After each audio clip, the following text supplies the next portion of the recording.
Alright guys, we're in a little bit of a rush today, but it's going to be okay. Everyone's testing today, so hopefully we can all help each other out and film and get our hits in, but it's going to be a little hectic.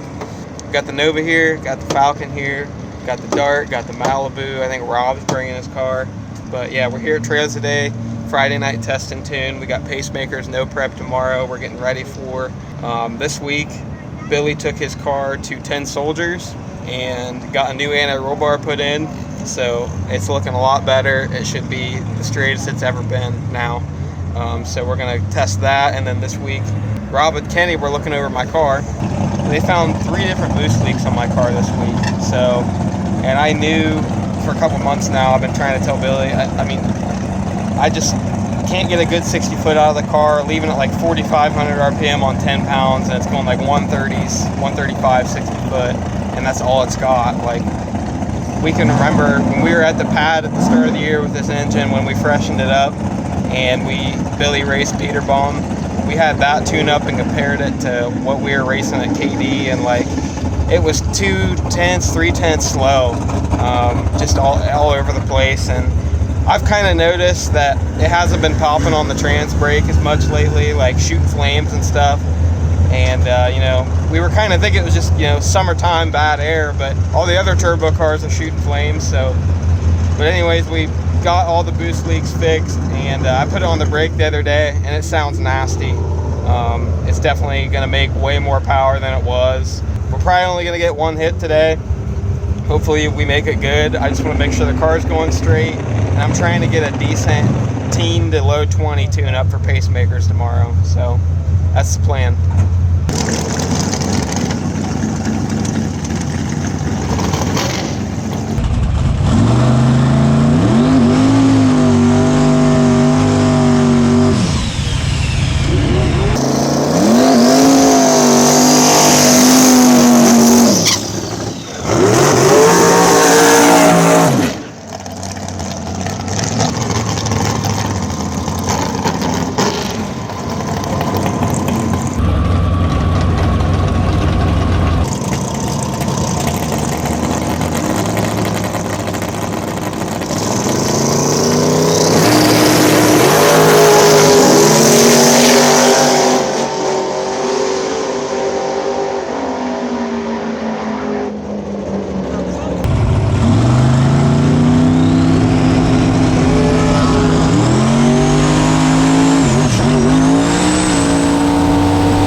Yeah, so like it shifts, it drags the motor down, and then, you know, every time you shift the car, it goes lean on the shift. Like, there's nothing you can do about it. They all do it.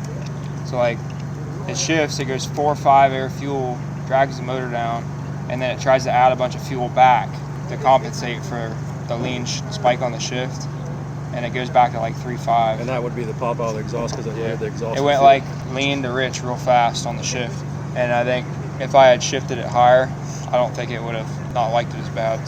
So first pass, it left pretty good. It drove left just a little bit, and I watched the video back. I pedaled it 3 or 4 times, and it still went a pretty good number, so I was happy. Looked at the videos. The anti-roll bar, the new one from Tent Soldiers, is doing its job. It's never been that level, and it's never not twisted like that. So it got the twist out of it, and then once I did that, I added a pound of tire pressure for the second pass because it was wadding the tire up real bad. And I put a couple clicks in the shocks in the front and the back, and it just went a personal best 60 foot. It was a 122, and I short shifted it at 6,700, and it dropped back to 59, almost 58. And I don't think it liked the short shift, and it popped right after the shift. I pedaled it a couple times to make sure nothing was like really bad wrong. Got back in it, and it trucked through the 8th to a 497 at 147 with the pedal, and it lost pretty much half the boost when I pedaled it for 1 second in the middle of the run. So it should have been about 151 mile an hour, which would have put us at right in a 485, I would say, if I didn't have to pedal it because of it popping. So I mean, that's a personal best on a 28 for this car. It's never went that straight. The chassis is starting to work. We're gonna pull plugs when we get home, make sure everything's good, maybe put a fresh set in it before tomorrow. And I think we're gonna be in pretty good shape. We'll see what the track's like over there. We haven't been there all year at Pacemakers, so I think the track will hold a 5.0 to 5.10. First round usually in the 40s, 30s area. I think we're going to have to slow it down a little bit first, second round, and then near the finals, I think this tune-up is going to be pretty close. This thing's rolling, man. It feels great. It feels really good. And then it went lean on the shift, like that's normal. Like they all go lean on the shift. But it tried to add a bunch of fuel while it was lugged down like that to compensate for the lean spike on the shift. And it pulled a bunch of timing out, and I think that's why it popped. Because the air fuel was good. So what do we need to do to fix that? Not short shift it like that. Shifted it to 74, 73 rather than 67. And maybe tighten up my closed loop a little bit in that area so that it can't add a bunch of fuel on the shift. Because it never adds it, like, it can't catch it fast enough. So it always adds it after anyway. Yeah. Like it'll go lean on the shift. It'll add like 20%.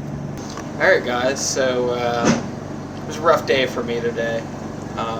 So we got it. I put my car in the lanes, and so I drove the car here, Falcon. We sat in line for probably 10 or 15 minutes. I just let it sit there and idle. Mind you, this car still doesn't have an alternator yet, or we took the alternator off a while ago and haven't put it back on. And but it's like a 3-minute drive with the track. I figured it wouldn't have been a big deal. I've driven it much further, but for whatever reason, the battery took a shit on us today.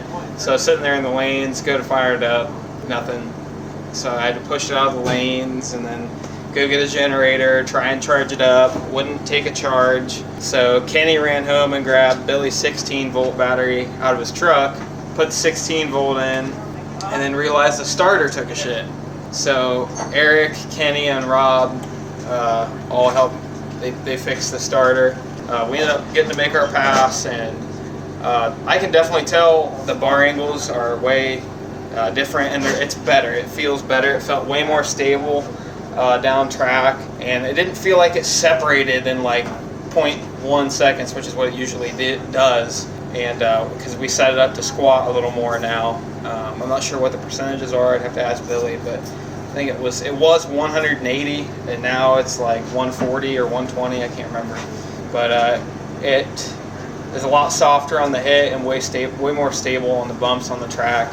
I was really happy with it. We won a 519, which is exactly what I was trying to go. It's a great tune-up for tomorrow. I think that's about what the track will take by the semifinals, finals.